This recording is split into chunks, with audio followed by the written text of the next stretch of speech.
So speaking of the strategies, let's go ahead and get into this. And certainly from a pick'em contest, the first and biggest one that you're going to be able to easily employ whenever you go into this, you don't have to be a savvy bettor at all, is to look at the off-market lines, the stale lines, if you will. So if you sit here, and we talked about this, when the lines come out specifically in the contest, some of the contests out there now, it's not that way in every single one, so just be sure.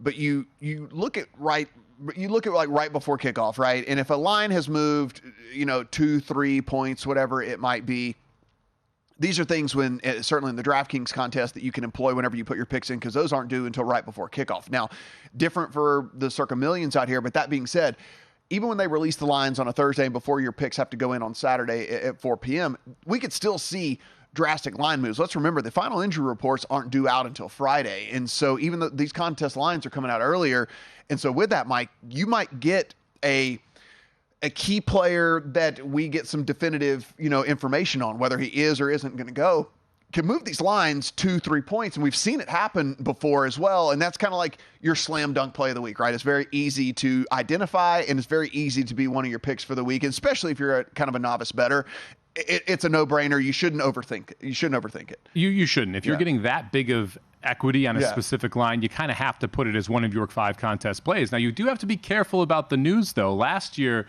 there was a game where Josh Allen was expected to miss. We found that out after the contest lines came out. They came out at -6 to Buffalo. The line moved down to -1.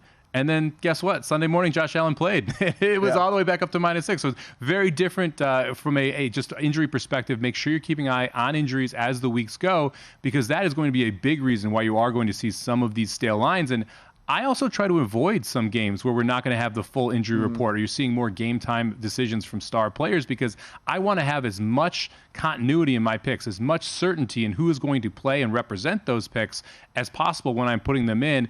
And we do get cut off here Saturday night, so you're not able to necessarily know exactly who's going to be on the field for both teams on Sunday. And which leads us to our next point, if you're playing these pick'em contests, is unless you think there's just some sort of massive edge, try to avoid playing the Thursday game, because on a lot of the picks, and specifically the one here, if you put in your picks for the Thursday game, you have to lock in your picks for the whole week. And so you are going into 4 other games with incomplete information. And as Mike just mentioned, one of the biggest things that we have as bettors, right, is information. It is one of the things that we actually are at least on a level playing field with the sports books, because with Twitter or X or whatever you want to call it now, and all the stuff that's going on, like, we're kind of getting information the same time they are, right? And so our biggest leveling of the playing field is just the fact that we have more information and are able to get our hands on more information. So when you put in your picks on a Thursday and you lock in all 4 of those games that you have decided that you're going to play,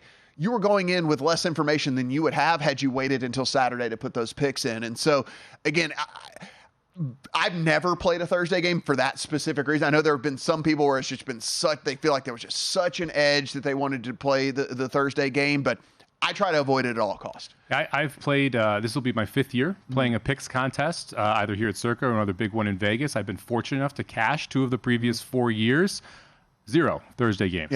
0 have I played. Because you have to feel like it's basically a slam dunk if you're going to put it on there, because you're losing so much information time about not just injuries, but the market as well. We talked about stale lines. A line could move a full point because you find out a specific sharp side is on that line, and you don't have the opportunity to be able to play it because you had to lock your picks in before the game on Thursday, and that sharp line movement came on Friday. So it really hinders your ability to be able to overall just adjust to what happens inside one of the most mature markets in the world, the NFL betting market, week to week, because you are hamstrung by putting those picks in 2 days.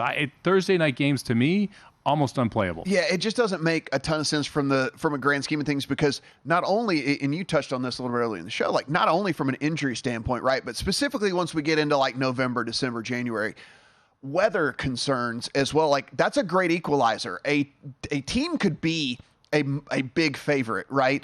But when you start adding 30-mile-an-hour winds or crazy rain, all these different things that can really affect how the outcome of the game is played out. I mean, these, temperatures we saw last year that were literally negative, it's like the real feel, it was like -20 on some of these games and stuff. That is a great equalizer in all of this stuff, because you're not able to run the same offense. You're not able to run the same plays.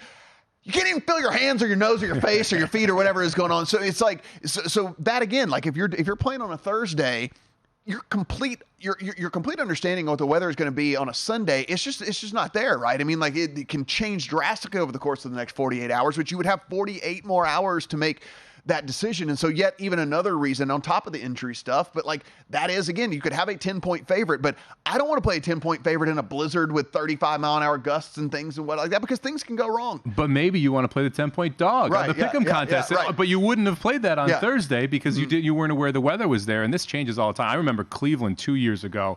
There were 4 straight weeks where the wind was blowing 30, 40 miles per hour. The kicks were going straight sideways. You had to run the football. The totals were wildly depressed. The dogs performed very well there because guess what? In a depressed total, the points are more valuable, and you don't know that information until you lock in that weather, and that weather can change, obviously, on a daily basis. I typically stick to the don't overthink things early on because, look, if you really want to employ game theory and things like that, you can do that later on when it's necessary, right? Because there are certainly times where you find yourself in, trying to go one way as opposed to the other.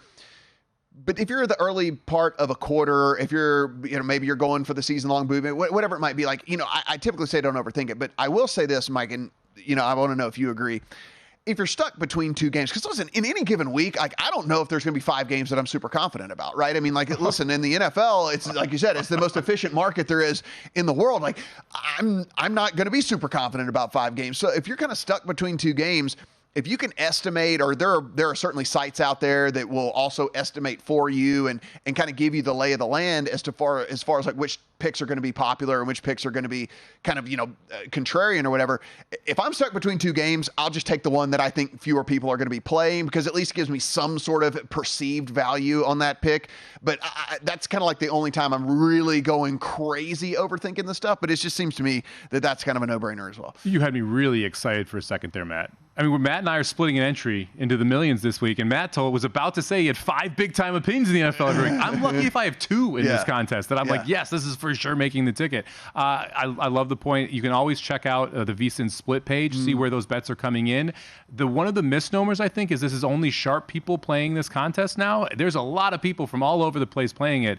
The bets and the teams selected are often very similar to the bet percentages you're going to see in those betting splits. So there's an easy resource right there at vsin.com for you to be able to go and look at those betting splits, see where that money is coming in, and then fade that type of a team, because you do need to be able to be contrarian to be able to separate yourself from the pack when it's this big of a field. And of course, like always, just be aware of where you stand for the various prizes out there. I mean, again, you might be playing in a contest like the ones out here that have quarterly or half, or, again, even booby prizes for the people that can't pick a winner to save their lives, which, I felt like that at times in some of these contests. So, just again, know when, where you stand in those various standings as well, because maybe that actually can dictate where you want to go on some of your picks. Because again, maybe you're getting everything wrong and you feel like maybe I should try to change this. And, no, man, just keep getting them wrong. That could actually score you some money. Go to vsin.com/subscribe to become a VSiN Pro subscriber today.